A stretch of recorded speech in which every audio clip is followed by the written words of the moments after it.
بسم اللہ الرحمن الرحیم۔ السلام علیکم۔ 22 مئی کو PIA کی فلائٹ PK8303 کو لے جانے والی ایک ایئر بس A320 جس میں 91 مسافر اور 8 حملے کے لوگ سوار تھے ایک افسوسناک حادثے کا شکار ہو گئی، جو صبح لاہور سے کراچی کی طرف روانہ ہوا۔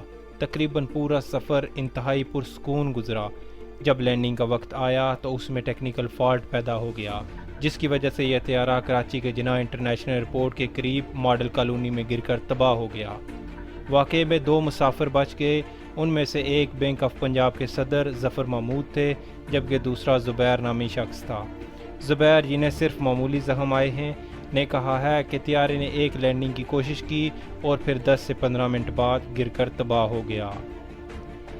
یہ حادثہ کیسے پیش آیا؟ ٹیکنیکل فالٹ کیا تھے جنہوں نے 97 لوگوں کی جان لے لی؟ کیا اس حادثے میں پائلٹ کی کوئی کوتاہی تھی؟ طیارے کو آگ کیسے لگی؟ طیارہ جب ایک بار رن وے کو چھو گیا تھا تو پائلٹ نے دوبارہ طیارے کو ہوا میں کیوں بلند کیا؟ جستجو کی اس ویڈیو کو بنانے کا مقصد وہ حقائق آپ کے سامنے لانا ہے جو طیارے کی تباہی کا سبب بنے۔ ناظرین، اگر آپ نے ابھی تک ہمارا چینل سبسکرائب نہیں کیا تو ابھی سبسکرائب کریں اور ساتھ موجود بیل آئیکن کو بھی پریس کر دیں تاکہ ہماری نئی ویڈیوز آپ کو ٹائم پر ملتی رہیں۔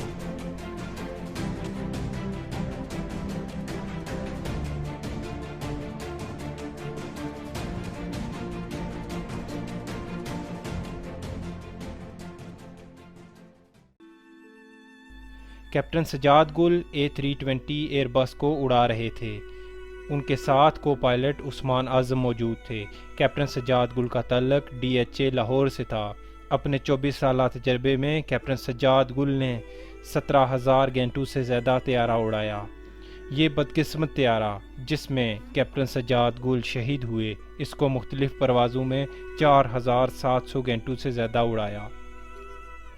کیپٹن سجاد گل ایک بیوی اور 4 بچوں کو چھوڑ کر حالق حقیقی سے جا ملے۔ اللہ ان کو جنت میں اعلیٰ مقام عطا فرمائے، آمین۔ یہ تھا طیارے کے کیپٹن کا مختصر سا تعارف۔ اب چلتے ہیں اپنے اصل موضوع کی طرف۔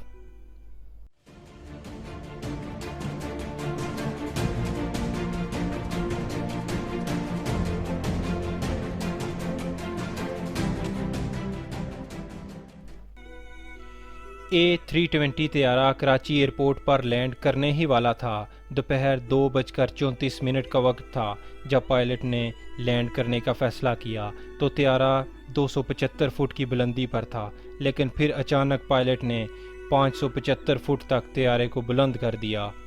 دوپہر 2:40 پر کنٹرول ٹاور کا طیارے سے رابطہ ختم ہو گیا۔ PIA کے CEO نے کہا کہ پائلٹ کا آخری پیغام یہ تھا کہ تکنیکی خرابی ہو گئی ہے۔ اسے بتایا گیا کہ دونوں رن وے تیار ہیں، لیکن پائلٹ طیارے کو پھر بلندی پر لے گیا۔ ہوا بازی کے ماہر ظفر اقبال نے کہا کہ یہ شبہ ہے یا پرندہ تھا یا کوئی اور چیز تھی جو ہوائی جہاز کے ساتھ ٹکرائی، جس کی وجہ سے یہ حادثہ ہوا۔ طیارے نے 6 مکانات کو نشانہ بنایا، جس کی وجہ سے ان کی چھتیں گر گئیں۔ ایویشن ڈویژن کے مطابق پائلٹ نے ہوائی اڈے پر ہنگامی سگنل دے دیا۔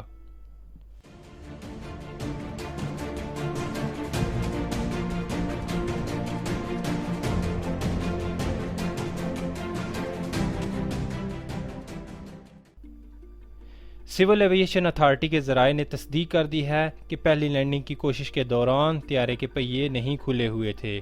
دایاں اور بایاں انجن طویل فاصلے تک زمین کے ساتھ رگڑ کھاتے رہے، جس کے بعد طیارہ دوبارہ فضا میں بلند ہو گیا۔ رن وے پر انجن کے کچھ ٹکڑے پائے گئے۔ سول ایویشن اتھارٹی کے مطابق حیرت انگیز طور پر لینڈنگ کرتے ہوئے طیارے کی بلندی مقررہ حد سے 4,000 فٹ زیادہ تھی۔ ایئر ٹریفک کنٹرولر نے بلندی کو کم کرنے کو کہا تو پائلٹ نے کہا کہ وہ اسے مینج کر لے گا۔ اس پر بھی حیرت کا اظہار کیا جا رہا ہے کہ لینڈنگ کے وقت طیارے کا رابطہ کنٹرول ٹاور کی بجائے اپروچ رڈار کے پاس تھا۔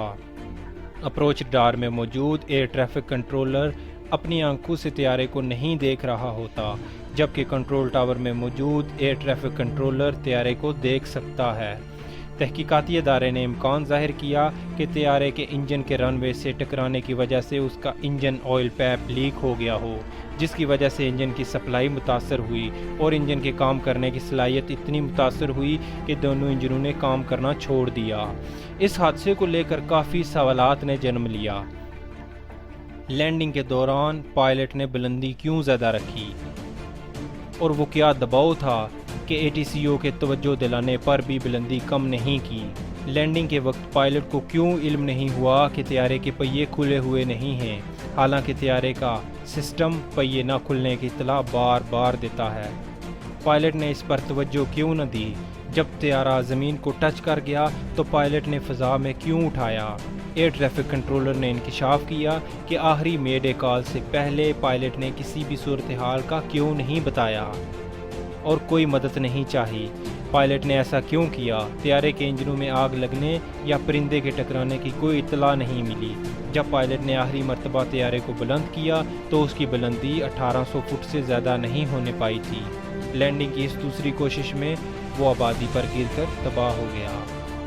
یہ تھے وہ سوالات جن کا جواب حاصل کرنے کے لیے ایئر کرافٹ انویسٹیگیشن بورڈ نے کمیٹی تشکیل دے دی ہے۔ ایئر کرافٹ انویسٹیگیشن بورڈ کے اراکین نے جائے حادثہ کا دورہ کیا اور شواہد جمع کیے۔ بورڈ نے کنٹرول روم سے تمام recording, black box video recording حاصل کر لی ہے۔ سامعین، ہر پائلٹ کی یہ کوشش ہوتی ہے کہ وہ طیارے کو منزل مقصود پر پہنچائے، لیکن قسمت میں جو لکھا ہو اسے کوئی نہیں ٹال سکتا۔ ہماری دعا ہے کہ اللہ تعالیٰ اس حادثے کا شکار ہونے والے لوگوں کو صبر جمیل عطا فرمائے۔ آمین۔